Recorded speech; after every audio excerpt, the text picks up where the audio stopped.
Welcome to the Mobile Home Park Mastery Podcast, where you will learn how to identify, evaluate, negotiate, perform due diligence on, finance, turn around, and operate mobile home parks.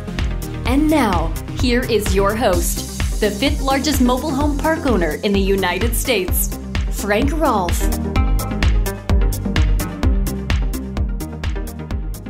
Mobile homes come in three basic roof lines: the flat roof, the round roof, and the pitched roof. But some mobile home parks seemingly only have nothing but flat roof homes. And we call these parks ones that are predominantly with pre-HUD homes, because HUD took over manufacturing of mobile homes back in 1976. And when they took it over, they ushered in a change in the roof line to the round roof.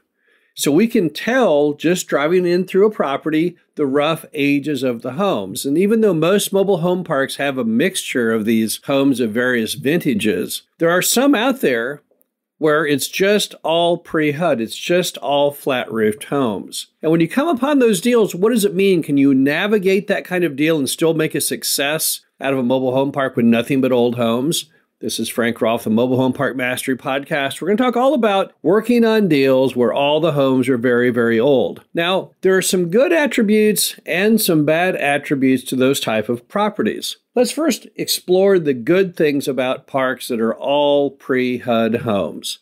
Number one, the homes are paid for. And as a result, the lot rent is the whole housing cost of that resident.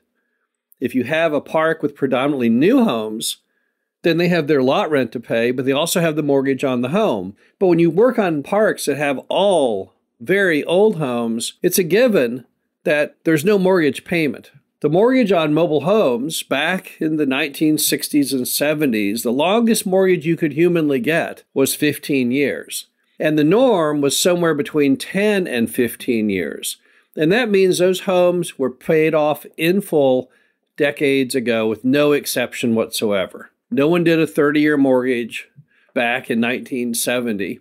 And even if they did, it would have been paid off in around the year 2000. So that's the first big item is, if you've got a mobile home park where the lot rent is $400 a month, then everyone in that park is only paying $400 a month. But if that park had 1990s homes or 2000s homes or 2010 homes or brand new homes in them, then they would be paying probably $400 of lot rent plus some form of mortgage payment. Maybe $400 a month. It might be $1,000 a month. But on these really old parks where you have the really old homes, the first great thing is that the lot rent is their entire obligation. And since we're in an industry where lot rents are ridiculously low and are going to have to go up substantially in the years ahead, it just makes common sense. There's no way many of these mobile home parks are worthy of being brought back to life without higher rents to pay for that new mortgage and all the other capital infusion required plus professional management.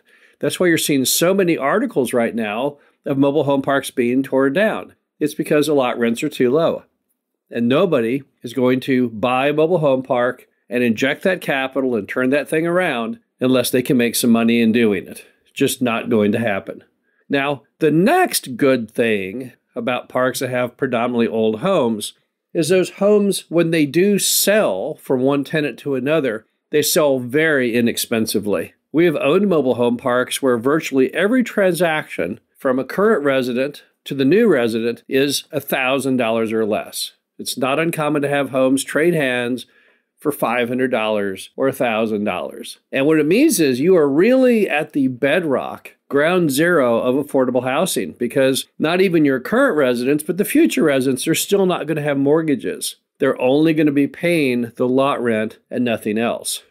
Another positive of a park with all old homes is that those homes are never going to leave the park. Why? Two reasons. Number one, they do not have a HUD seal on them. And when the government took over manufacturing back in 1976, they declared that every mobile home to go into a mobile home park from that moment forward had to have a HUD seal on the back to let the city know, before they gave it the green tag to connect utilities, that in fact it was built to HUD's strict standards.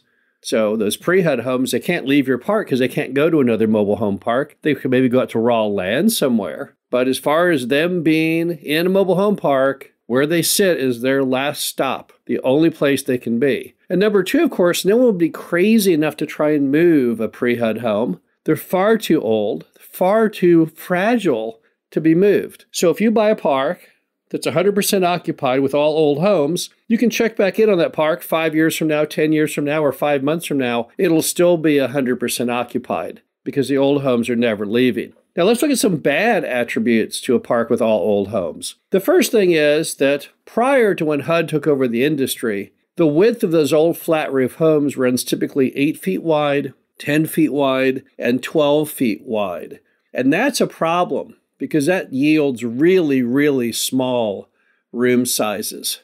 How small? Well, some of those pre-HUD homes, they can only handle a twin-size bed in the master bedroom.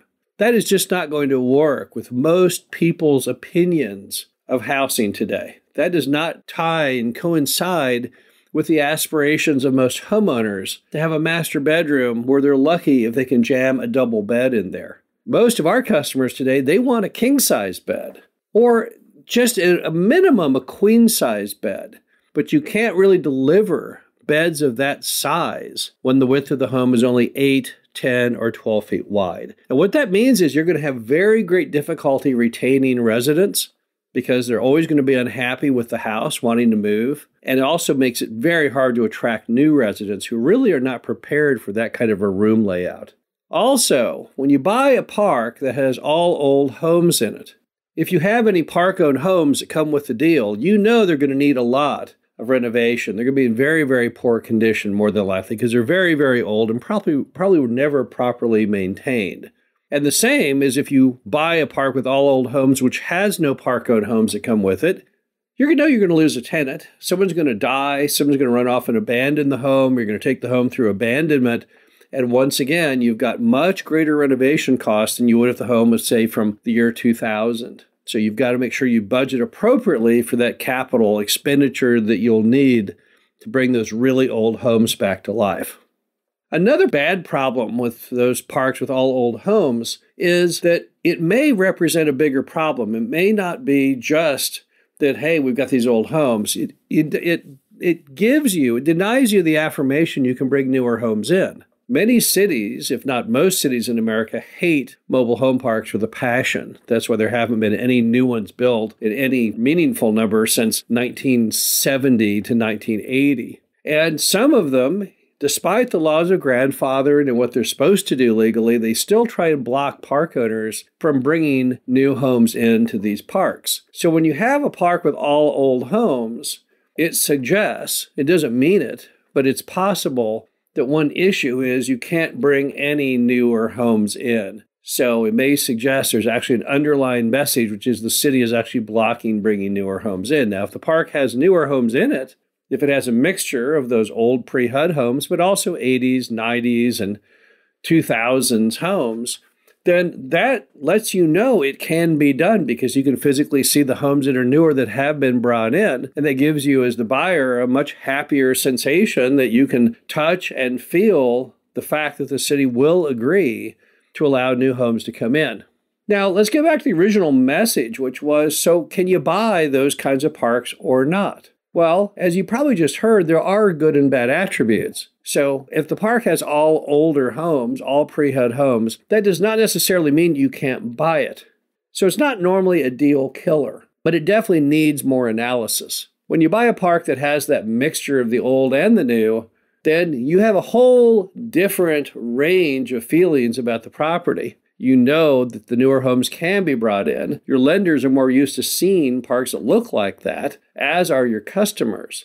And you know that the housing stock you have will be much easier to retain customers and attract new ones. But sometimes those old parks have phenomenal locations. Remember that since cities hate mobile home parks, the parks in America with by far the greatest locations have predominantly older homes. That's just the way it worked out. People moved their homes into those older parks back in the 50s, 60s, and 70s, filled the parks right up. And that's why it has those older homes. Typically, parks with older homes do have superior locations. And as we all know, there are 5 key drivers to buying a park or not: infrastructure, density, economics, age of homes, and location. And those older homes offers a clue to several of those attributes. The bottom line is, when you look at parks which have all old homes, don't discount those parks and say, oh, no, I can't buy that. It's got all old homes. It may be a great property. It may have a great location. It may have wonderful economics. But it is something that makes you step back for a moment and consider. Because remember that for every attribute that's got a little bit of a negative, you need something with a little extra positive. This is Frank Roth, the Mobile Home Park Mastery Podcast. Hope you enjoyed this. Talk to you again soon. Thank you for listening to the Mobile Home Park Mastery Podcast. Be sure to visit us at mhpmastery.com to subscribe to the show, read our show transcriptions, and access all of our great information on mobile home park investing.